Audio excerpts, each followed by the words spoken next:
Hello IIT aspirants, welcome to MathBook. मैं आपका teacher Nitin और आज इस वीडियो में सबसे पहले तो हम वो पार्शियल डेरिवेटिव वाला क्वेश्चन डिस्कस करेंगे जो मैंने लास्ट वाले वीडियो में आपके लिए एज अ होमवर्क रखा था।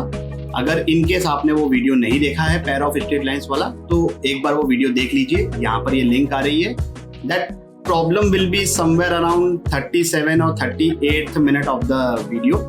कुछ 42 मिनट्स का वीडियो है, तो आप वहां तक के फटाफट स्क्रॉल करके वो क्वेश्चन देख लीजिए। उसको पहले मैं समझाऊंगा, उसके बाद we are going to study a very amazing technique of solving some specific type of problems जिसको बोलते हैं होमोजेनाइजेशन। तो आइए शुरू करते हैं।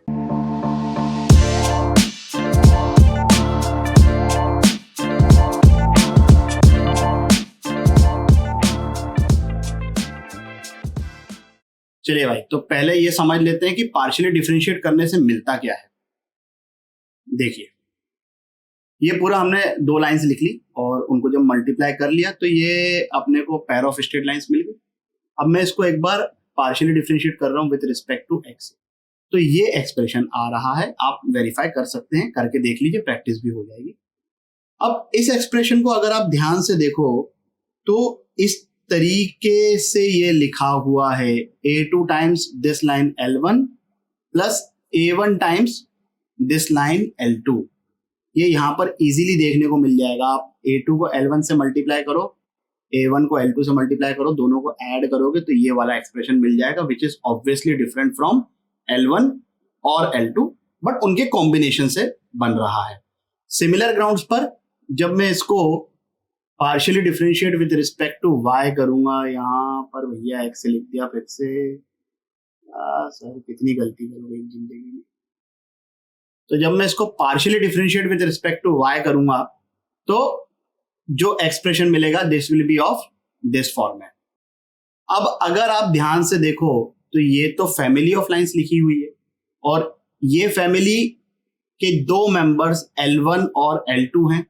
तो हमें पता है कि फैमिली का हर मेंबर उस पॉइंट से पास करता है जहां पर L1 और L2 इंटरसेक्ट करते हैं, या उस फैमिली के कोई से भी दो मेंबर्स इंटरसेक्ट करते हैं। तो हम इन दोनों को सॉल्व करें या L1 और L2 को सॉल्व करें, बात तो घूम फिर के वही है कि हमें वही पॉइंट मिल रहा है जहां पर ये पूरी की पूरी फैमिली इंटरसेक्ट कर रही है और हमें बेसिकली वही पॉइंट तो निकालना था। तो लॉजिक समझ में आया कि क्यों पार्शियली डिफरेंशिएट करने के बाद जो एक्सप्रेशन मिलता है that is different from the lines L1 and L2, but their point of intersection is same. अब आगे बढ़ते हैं इस बेहतरीन टॉपिक की तरफ, होमोजेनाइजेशन। चलिए भाई, तो होमोजेनाइजेशन होता क्या है। देखिए, ये कोई कर्व है जिसको s इक्वल टू 0 हमने लिख लिया और इसको एक line L equal to 0 intersect कर रही है इन दो पॉइंट्स A और B पर। अब अगर मैं A को ओरिजिन से ज्वाइन करूं, B को ओरिजिन से ज्वाइन करूं, तो यहां पर ये दो लाइंस मिल रही है L1 equal to 0 and L2 equal to 0। इन दोनों लाइंस की combined equation is obtained by homogenising the curve S equal to 0 by L equal to 0। पहले ये समझ लेते हैं कि होमोजेनाइजेशन से मिलता क्या है, करते कैसे हैं वो मैं समझाऊंगा। डोंट वरी अबाउट दैट, क्योंकि ये बात समझना बहुत जरूरी है। जब भी प्रॉब्लम आता है हमारे सामने तो it is very important to understand कि यार इसमें लगाना क्या है। एक बार आपको वो पता चल जाए कि अच्छा इसमें ये टेक्निक हमको यूज करनी है, then the things are relatively easy. सबसे बड़ी प्रॉब्लम कहां पर आती है, जब हमको यही नहीं चमकता है कि यार क्वेश्चन को स्टार्ट कैसे करना है। तो क्या हो रहा है कि जब भी ऐसी कोई सिनेरियो आएगा कि एक कर्व होगा, एक लाइन उसको इंटरसेक्ट कर रही है और ये ओरिजिन से ज्वाइन करने वाली लाइन के पैर के बारे में कुछ पूछा गया है। तो स्टार कास्ट समझ लो आप। इस जैसे होता है ना कि भाई मैं अगर आपसे पूछूं कि ऋतिक रोशन, अभय देओल और फरहान अख्तर की मूवी बताओ, तो एकदम से क्लिक करती है जिंदगी ना मिलेगी दोबारा। तो वैसे ही यहां पर स्टार कास्ट समझ लीजिए आप कि एक कर्व है, एक लाइन उसको इंटरसेक्ट कर रही है and something related with origin is spoken about. तो एक बार आपको ये स्टार कास्ट समझ में आ जाए, एक बार आपको क्वेश्चन में दिख जाए कि अच्छा इन तीन चीजों के बारे में बात हो रही है, इस पेयर ऑफ लाइन से रिलेटेड कुछ पूछा गया है, तब तो ये क्लिक कर जाना चाहिए कि अच्छा भाई होमोजेनाइजेशन लगाना है। बस 99.9% work is done there, rest everything is calculation. कैसे करते हैं होमोजेनाइज, समझाता हूं मैं। देखिए भाई, ये जो कर्व है इसको हमने इस तरीके से लिख दिया। ये ऑलरेडी मैं बता चुका हूं कि this type of expression represents pair of straight line, circle, parabola, ellipse, hyperbola, whatever depending upon the condition. और ये लाइन जो है वो इस कर्व को इंटरसेक्ट कर रही है दो पॉइंट्स पर, ए और बी, जिसका हमने नाम दे दिया है। ओरिजिन मैंने यहाँ पे बना दिया। I don't want to be very much particular कि ओरिजिन को किस साइड रखें। ओरिजिन इधर भी हो सकता है, इधर भी हो सकता है। इस कर्व s इक्वल टू 0 पे भी हो सकता है। बस ये जो लाइन l इक्वल टू 0 है इस पे ओरिजिन लाए नहीं कर सकता। क्यों नहीं कर सकता? क्योंकि अगर इस पे ओरिजिन लाए करता तो n 0 हो जाता और फिर इसको हम इधर डिनोमिनेटर में नहीं ले जा सकते थे। अब इसको डिनोमिनेटर में क्यों लेके गए हैं, आई विल एक्सप्लेन। थोड़ा सा इस लाइन को हमने पहले इस तरीके से अरेंज कर दिया। क्या किया कि जो कांस्टेंट टर्म है उसको इस साइड लेके गए और फिर डिवाइड कर दिया। मतलब बेसिकली यहां पर ये हमने 1 क्रिएट किया है। अब इस 1 को क्रिएट करने से हो क्या गया समझते हैं। फिर एक और ये विचित्र प्रकार का अरेंजमेंट किया है कि ये जो कर्व है इसमें इसकी डिग्री अपन देखें तो 2 है, इसमें इसकी डिग्री देखें तो 2 है, x की डिग्री 1, y की डिग्री 1, मतलब टोटल 2 हो गई। तो ये 3 टर्म तो 2 डिग्री के हैं, इससे हमें कोई दिक्कत नहीं है। फिर ये डिग्री 1 का है तो इसमें मैंने 1 को एक बार मल्टीप्लाई किया। 1 से मल्टीप्लाई करने पर कोई फर्क पड़ता है क्या? नहीं पड़ता है। क्यों किया है समझते हैं। फिर ये भी डिग्री 1 का है तो इसमें 1 को एक बार मल्टीप्लाई किया। यहां पर ये जो कांस्टेंट है इसकी डिग्री कितनी है 0, तो इसको हमने 1 के स्क्वायर से मल्टीप्लाई किया। बेसिकली जो डिग्री 2 के टर्म्स हैं उनको ऐसे ही रहने दिया, जो डिग्री 1 के टर्म्स हैं उनमें 1 को एक बार मल्टीप्लाई किया, और जो डिग्री 0 का टर्म है उसको 1 के स्क्वायर से मल्टीप्लाई किया। तो ये हो गया। अब ये जो 1 है उसको मैं ये सब्स्टिट्यूट करूंगा, और जैसे ही ये सब्स्टिट्यूट करूंगा हर टर्म इस एक्सप्रेशन की बन जाएगी, सही पकड़े हैं, 2 डिग्री की। तो ये आ गया एक्सप्रेशन। अब हर टर्म जो है वो डिग्री 2 की है। देखते हैं जरा, ये डिग्री 2 चेक, ये डिग्री 2 चेक, ये डिग्री 2 चेक। जब ये gx lx के साथ मल्टीप्लाई होगा तो x का स्क्वायर बनेगा, डिग्री 2 चेक। फिर ये इसके साथ मल्टीप्लाई होगा तो xy आ गया, डिग्री 2 चेक। उसी तरीके से xy बन रहा है, इधर y स्क्वायर बन रहा है, डिग्री 2 चेक। इसको स्क्वायर किया तो एक्स स्क्वायर वाली टर्म आएगी, वाई स्क्वायर वाली टर्म आएगी, एक्स वाई वाली टर्म आएगी, तीनों की तीनों डिग्री 2 की टर्म्स है, तो ये भी check. So now this expression is a homogeneous equation of degree 2 in X and Y. और जरा याद करने की कोशिश करो कि homogeneous expression in degree 2 in X and Y क्या रिप्रेजेंट करता है। It represents pair of lines passing from origin. तो ये तो गारंटी हो गई कि ये जो है ये पेयर ऑफ स्ट्रेट लाइंस की बात हो रही है, ओरिजिन से पास होने वाली। So this is the combined equation of lines L1 equal to 0 and L2 equal to 0। अब मुझे पता है कि आप लोगों के दिमाग में क्या कॉमन डाउट्स आ रहे हैं। पहली बात तो ये कि ये जो होमोजीनियस एक्सप्रेशन आया है डिग्री 2 का इन एक्स एंड वाई, वो लाइंस ही क्यों रिप्रेजेंट कर रहा है? देखिए भाई, लाइंस कब रिप्रेजेंट होती है? जब वो डिटर्मिनेंट की वैल्यू 0 आती है। तो अगर होमोजीनियस एक्सप्रेशन है तो उसमें सिर्फ एक्स स्क्वायर की टर्म होगी, वाई स्क्वायर की टर्म होगी और एक्स वाई की टर्म होगी। तो इसमें अगर मैं डिटर्मिनेंट की वैल्यू निकालूं, ए बी, इधर सी की जगह आ जाएगा 0, इधर आ गया h, इधर आ गया h, g तो यहां पर 0 है, एफ भी 0 है, तो इस डिटर्मिनेंट की वैल्यू तो हमेशा ही 0 आएगी ना भैया। तो इसका मतलब यह है कि homogeneous expression of degree 2 in 2 variables will represent pair of straight lines. अब ये तो समझ में आ गया कि भाई पेयर ऑफ स्ट्रेट लाइंस आ रही है, लेकिन ये कैसे पता चला कि वो हम L1 इक्वल टू 0 और L2 इक्वल टू 0 इस पेयर के बारे में ही बात कर रहे हैं? समझाते हैं भाई। देखिए, फिर से उस फोटो के बारे में बात करते हैं। तो ये जो एक्सप्रेशन है ये पेयर ऑफ स्ट्रेट लाइंस है। यहां तक किसी को कोई डाउट आई थिंक नहीं होगा अभी तक, क्योंकि ये पेयर ऑफ स्ट्रेट लाइन तो है भाई। चलो, और वो ओरिजिन से पास कर रहे हैं, तो ये ओरिजिन वाली चीज कवर हो गई। अब हमें ये प्रूव करना है कि ये जो एक्सप्रेशन है वो नेसेसरीली L1 इक्वल टू 0 और L2 इक्वल टू 0 के पेयर को ही रिप्रेजेंट करता है। चलिए मैं बहुत डिटेल में इसको भी समझा देता हूं कि लेट्स से मैंने A के कोऑर्डिनेट्स मान लिए x1, y1, तो ये जो पॉइंट A है ये लाइन L इक्वल टू 0 वाले एक्सप्रेशन को सेटिस्फाई करेगा। मतलब for x1, y1 Lx1 plus my1 plus n will be equal to 0। यहां से हमारे पास आ गया Lx1 plus my1 upon minus n is equal to 1। तो जब मैं x1, y1 इस वाले एक्सप्रेशन में सब्स्टिट्यूट करूंगा तो ये जो टर्म है ये हो गई 1, ये हो गई 1, ये भी हो जाएगी 1। तो हमारे पास सिर्फ क्या बचेगा ax1 स्क्वायर, क्योंकि हमने x और y की जगह x1, y1 सब्स्टिट्यूट किया है ना। अब इतने लंबे एक्सप्रेशन को मैं फिर से नहीं लिख रहा हूं, but you can visualise. So this will become ax1 square plus by1 square plus 2hx1 y1 2gx1 ये तो बन गया 1, 2fy1 ये तो बन गया 1 प्लस c। और ये जो x1 y1 है वो तो इस कर्व की इक्वेशन को भी सेटिस्फाई कर रहा है, क्योंकि a तो l इक्वल टू 0 और s इक्वल टू 0 दोनों पे लाई कर रहा है। इसका मतलब ये जो पॉइंट a है वो इस लंबे चौड़े एक्सप्रेशन को सेटिस्फाई कर रहा है। Similar explanation for point B. तो अब देखो हमारे पास क्या क्या चीजें आ गई है, चीजों को लिस्ट करते हैं क्या क्या हो गया है। What we know, what have we learn. We know that this is a homogeneous expression of degree 2 in x and y, म्हणजे ओरिजिन से पास हो रहा है, मतलब ये रिप्रेजेंट करता है पेयर ऑफ स्ट्रेट लाइंस। और ये ऐसा पेयर ऑफ स्ट्रेट लाइंस है जिसको पॉइंट A और पॉइंट B दोनों सेटिस्फाई कर रहा है। अब इन तीनों चीजों को ध्यान रखते हुए can you think of some other pair which follows these three condition apart from L1 equal to 0 and L2 equal to 0?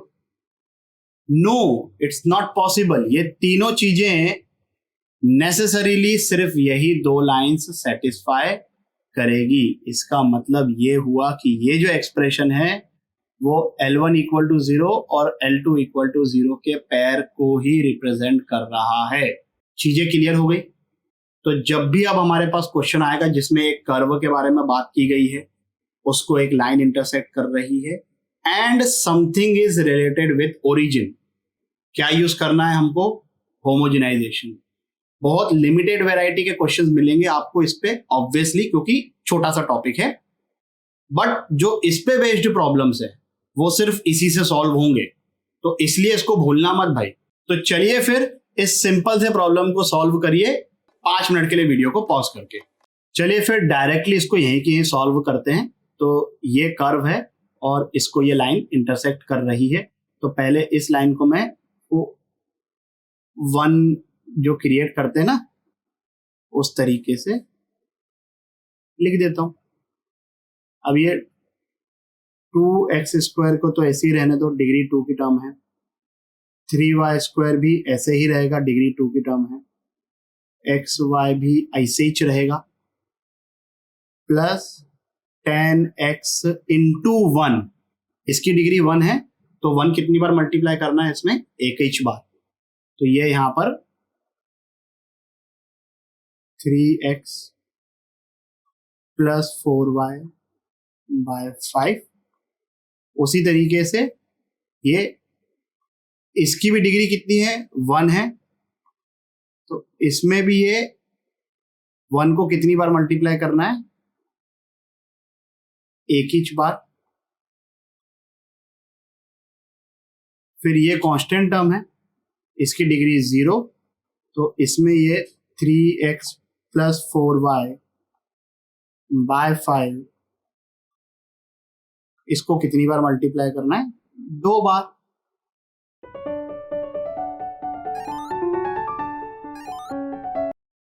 अब देखो मैं यहां पर ये बताता हूं तुम लोगों को कि कैसे अपने कैलकुलेशंस को स्पीड अप करना है। हमें यह पता है कि जब मैं इसको एक्सपेंड करूंगा, पूरा प्रॉपर तरीके से लिखूंगा, तो 3 टाइप की टर्म्स आएगी, एक एक्स स्क्वायर वाली, एक वाई स्क्वायर वाली और एक एक्स वाई वाली टर्म आएगी। तो या तो तुम हर टर्म को ऐसे लिखते बैठो, इधर 2x स्क्वायर लिखा, फिर इधर 6x² लिखा। तो यहाँ पर क्या हो रहा है कि तुम x² को बार बार लिख रहे हो। This is obviously time consuming process. 3 बार लिखोगे इधर भी आएगा। मैं ये कर सकता हूं कि डायरेक्टली मैं x² के कोएफिशिएंट को पहले कैलकुलेट करूं। तो x² कहां पर आएगा, एक तो इधर आएगा, एक फिर इधर आएगा। यहां पर कोएफिशिएंट कितना है, 2 है। यहां पर कितना है, 2 × 3 6। यहां पर बाकी और कहीं नहीं आएगा, यहां पर आएगा। जब ये इसका स्क्वायर किया मैंने तो ये 9x² बनेगा इंटू -2 दैट विल बी -18। तो यहां से हमारे पास कोएफिशिएंट ऑफ x² -10 आ गया। On similar grounds I will find the coefficient of y²। यहां पर 3 है, यहां पर आएगा y², तो कोएफिशिएंट कितना आ जाएगा, -4। यहां पर जब मैंने इसको स्क्वायर किया तो ये बन रहा है 16y² into -2 that will be -32। तो यहां से आ गया हमारे पास इसका कोएफिशिएंट -33। अब हम फाइंड करेंगे कोएफिशिएंट ऑफ xy। तो यहाँ पे कोएफिशिएंट क्या है, 1 है।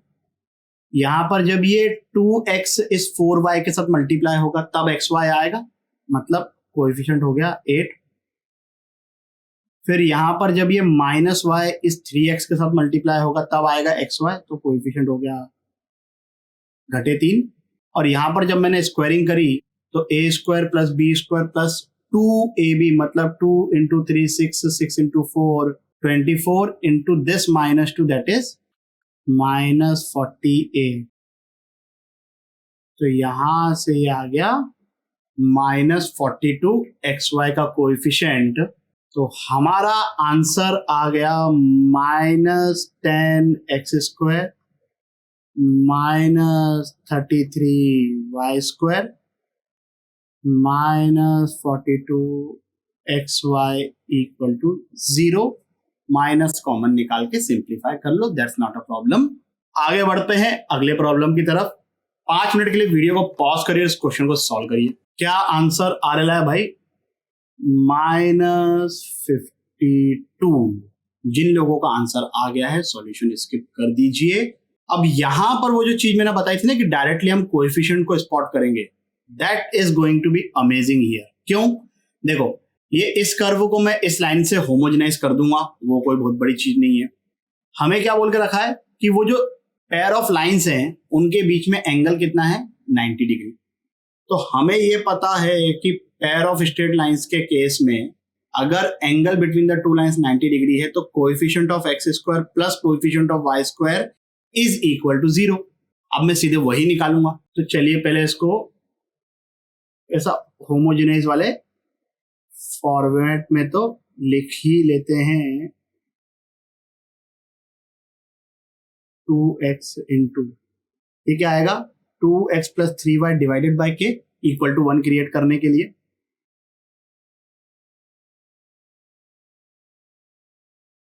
और इसके मैंने स्क्वायर से मल्टीप्लाई कर दिया इस कांस्टेंट 4 को। ये बात आप समझ गए, अभी तक तो चैंपियन हो गए हो, कोई बहुत बड़ी चीज नहीं है अभी।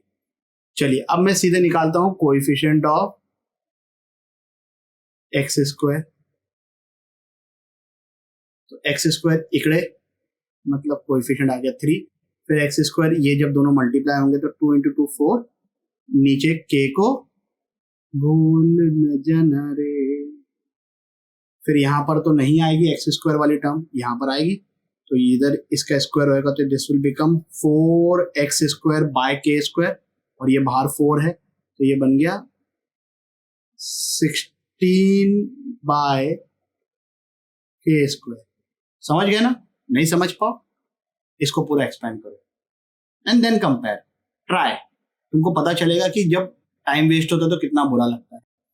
फिर then you will automatically start thinking in this direction, है ना। गलती करो, कोई दिक्कत नहीं है, गलती कर करके इंसान सीखता है। अब कोएफिशिएंट ऑफ y² निकाल लेते हैं। तो यहां पर y² का कोएफिशिएंट कितना है, 3 है। फिर y² कब आएगा, जब ये दोनों मल्टीप्लाई होंगे। तो -3 × 3 दैट विल बिकम -9/k। तो ये आ गया 3